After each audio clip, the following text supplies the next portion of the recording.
Get ready for your daily dose of marketing strategies and tactics from entrepreneurs with the guile and experience to help you find success in any marketing capacity. You're listening to Marketing School with your instructors, Neil Patel and Eric Su.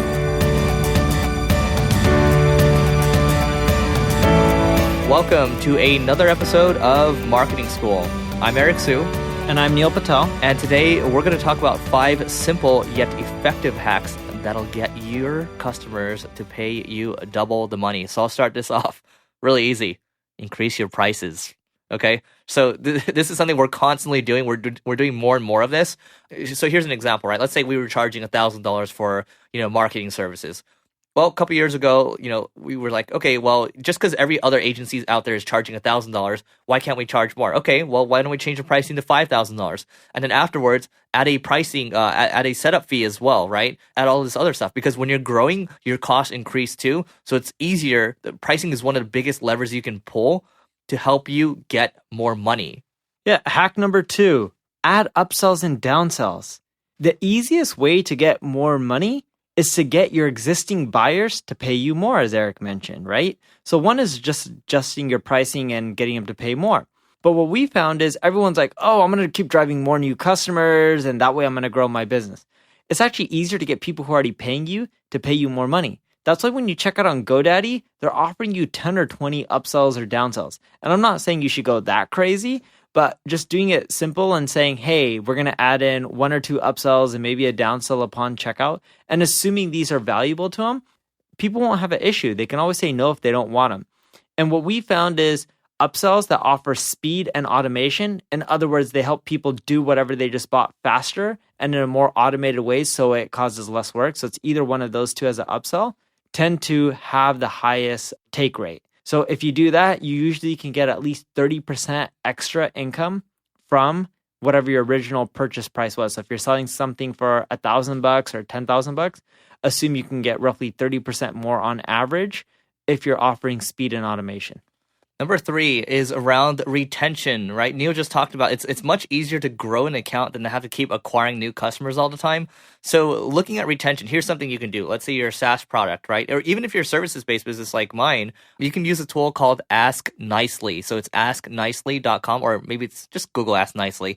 So it's an NPS, it's a Net Promoter Score, or NPS tool that you can use, and it will basically help you automate that process where you're constantly checking in with customers or even clients that you have to see what your NPS score is, and you can take action on it. If they're promoters, you can do something about it and then try to, upsell them, or you can try to get a testimonial from them, whatever it is exactly. And then, once you automate that process, it makes your life a lot easier.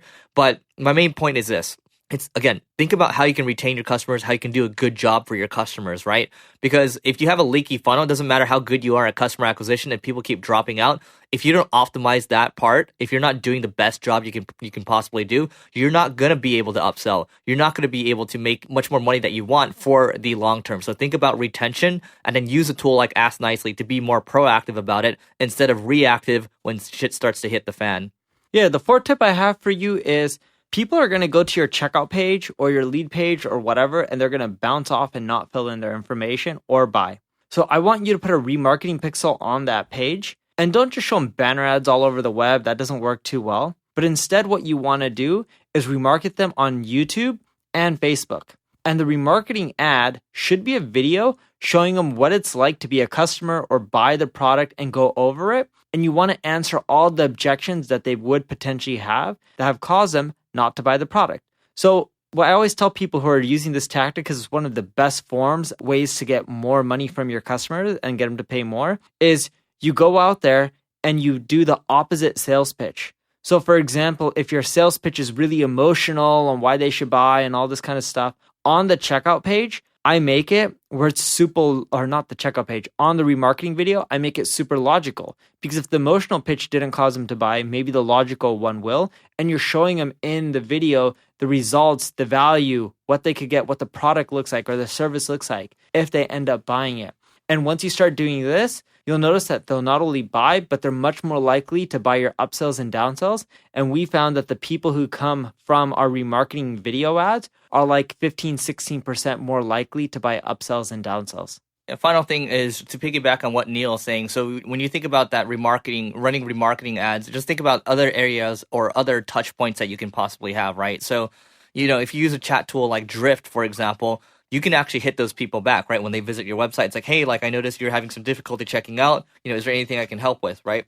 And at the same time, a tool like Drift can also hit them with email too. So just think about, Drift or like a chatbot's another touch point. Your Facebook ads another touch point too. And then you can also hit them on Messenger if they're on your Messenger list. Well, and then just think about, not just when you have a remarketing pixel, not just on Facebook, but, YouTube or whatever. Just think about all the channels that your prospect is hanging out on, and just make sure that you're maximizing it and you're creating some kind of workflow that you can follow through on. So that's it for today. But before we go, we want to tell you about a podcast on the Entrepreneur Magazine network called Problem Solvers. So there's a really cool episode on this company called Burrow, which is the Dollar Shave Club for couches, and how they launched and ran a ton of pricing experiments to ultimately win market share. So if you want to listen to that, just go to singlegrain.com/solve, and we will see you tomorrow.